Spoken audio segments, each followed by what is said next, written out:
చాలా మందిరాల్లో ఏం జరుగుతుందో తెలుసా? జాగ్రత్త చెప్తాను వినండి. దేవుని యొక్క మనసును గెలుచుకోవాలని ఎవరు చూడటంలే. ఈరోజు పాస్టర్ గారి యొక్క మనసును గెలుచుకోవాలని చూస్తున్నారు.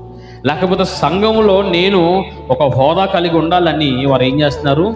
తమకున్నవన్నీ కూడా మందిరంలో కనుపరుస్తున్నారు. నాకు మంచి పాట పాడటం వచ్చు అని చెప్పి వారు ఏం చేస్తున్నారు? పాట పాడేసి మళ్ళీ పారిపోవడమే.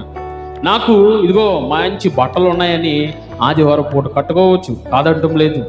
కానీ మిక్కిలి విలువ వెలగలిగిన వస్త్రములు మీరు వేసుకోకూడదు.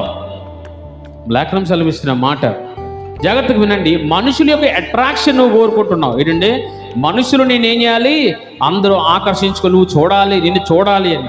నిన్ను ఎవరు చూస్తే నీకు మంచిది? దేవుడు చూడాలి. ఈరోజు చాలామంది మందిరాల్లో ఎలాగైపోయారంటే, సేవకుడు నన్ను చూస్తే చాలు, సేవకుడు నన్ను గణపరిస్తే చాలు, ఇదిగో ఇంత డబ్బులు